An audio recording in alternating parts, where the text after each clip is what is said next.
Bonjour à tous, bienvenue sur l'avant-dernière étape du Dauphiné 2021. Explication en haute montagne cette fois aujourd'hui, direction la Savoie avec le col du Pré enchaîné avec le Cormet de Roseland, un bout de la future 9e étape du Tour de France en juillet et une montée finale vers la Plagne, 17 km à 7,5% de pente moyenne. Les favoris sont attendus et une échappée a tout de même pris d'assaut cette 7e étape avec 7 rescapés au sommet du Cormet de Roseland, notamment Lawson Craddock d'IF Cycling qui passe en tête. Il était déjà passé en tête au sommet du col du Pré, résultat il est le nouveau porteur virtuel du maillot à pois.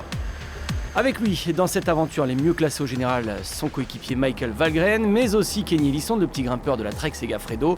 On retrouve Mikkel Bjerg du AE Team Emirates, Martin Tusveld du Team DSM, mais également Pierre Rolland de BNB KTM et Marco Haller de Bahrain Victorious. Le peloton est à moins de 3 minutes. Les plus kamikazes accélèrent tout de même pour creuser un écart dans la descente au sein du groupe de tête. Valgren et Haller prennent rapidement une vingtaine de secondes d'avance sur leurs anciens compagnons d'échappée. À la fin de la descente, un coureur de la Movistar présent dans l'échappée initiale a réussi à revenir sur la contre-attaque. Il s'agit de Jörg Arkas et ils sont désormais 4 en tête avec également Tusveld. Lawson Craddock lui s'est relevé et a retrouvé le peloton. Mission accomplie, il est assuré de garder son maillot à l'issue de l'étape. Kenny Elissonde et Pierre Rolland, eux, se sont fait piéger avant d'entamer la montée de la Plagne. Et juste avant d'arriver au pied de la dernière difficulté, à l'avant de la course, c'est Valgren qui tente sa chance en solitaire. Petit à petit, derrière, dans le peloton, on revient sur les hommes de tête. Tour à tour, les Astana, mais surtout Ineos Grenadier et Movistar impriment un tempo dur. Beaucoup de coureurs craquent, les favoris ne peuvent plus se cacher. À 10 km du sommet, les Movistar et le groupe des favoris restants a repris tous les fuyards. Valverde est la dernière rampe de lancement pour l'équipe Movistar et quelques kilomètres plus loin, le vainqueur de la 6e étape s'écarte. Moment choisi par Richie Porte pour porter son accélération. Les favoris se regardent, Enric Mas parvient à le suivre. Un peu plus loin, Sepp Kuss, vainqueur d'étape l'an passé sur le Dauphiné, revient en compagnie de l'Ukrainien Paden de Bahrain Victorious. Paden a plus de 30 minutes au général, insiste un peu plus loin, seul Kuss parvient à le suivre. En revanche, son accélération à moins de 5 km est fatale à l'américain. Derrière Paden, parti pour la victoire d'étape, le groupe des favoris se bagarre à coups d'attaque. Kuss, Mas, Miguel Angel Lopez, Richie Porte ou encore Ben O'Connor et David Gaudu, autant de coureurs qui parviennent à lâcher le maillot jaune dans cette étape de la Plagne. Mais le plus fort reste Richie Porte dans les outsiders qui s'envolent pour aller chercher le maillot de leader au soir de cette 7e étape.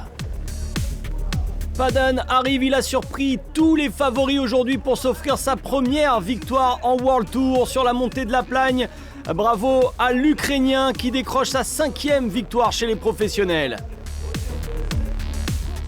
C'est au tour de Richie Porte maintenant d'arriver sur la ligne au sommet. À la Plagne, il a lâché tous les autres favoris pour la victoire dans ce Dauphiné. Lui qui a déjà 2 Paris-Nice à son actif, peut-être le Dauphiné sur cette édition 2021. Si l'Ukrainien a remporté sa première victoire en World Tour, sa 5e professionnelle, le gros coup du jour est tout de même signé Richie Porte, l'Australien venu chez Ineos pour remplacer numériquement Chris Froome. Porte n'arrive pas en simple équipier d'un Thomas ou d'un Geoghegan Hart, récent vainqueur du Giro. Non, Porte prouve qu'il faudra compter sur lui, espère bien demain ajouter le Dauphiné à son palmarès qui compte également 2 Paris-Nice. 3e du Tour l'an passé, il ne faudra pas l'oublier en citant les favoris en juillet. Aujourd'hui, il y avait tout de même un homme au-dessus de lui, c'est Mark Paden qui peut savourer son succès. C'est vraiment un moment incroyable pour moi. Tout d'abord, c'est ma première victoire en World Tour dans l'une des plus difficiles étapes du Critérium du Dauphiné. Surtout face à des coureurs si rapides, ça roulait vite aujourd'hui.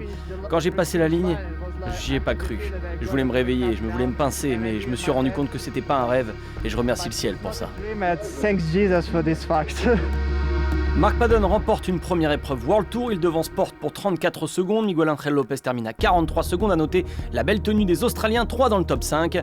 Au général, Porte prend les commandes et de belle manière, Lutsenko est à 17 secondes et Thomas, son coéquipier, à près de 30 secondes. David Gaudu et Aurélien Paré-Peintre ferment le top 10. Le classement maillot vert est toujours dominé par Colbrelli qui ne sera pas rejoint avant demain. Le maillot à pois lui a changé d'épaule. Lawson Craddock a passé 2 cols en tête et récupère la tunique, mais attention à Paden demain. L'Ukrainien loin au général est en embuscade.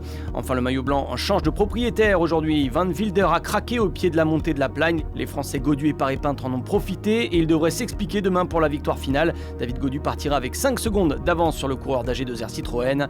Porte lui est à une étape de décrocher un premier critérium du Dauphiné. Rendez-vous demain pour la dernière étape vers les Jets avec le col de Jouplane en juge de paix. On connaîtra le vainqueur de cette édition 2021 du Dauphiné.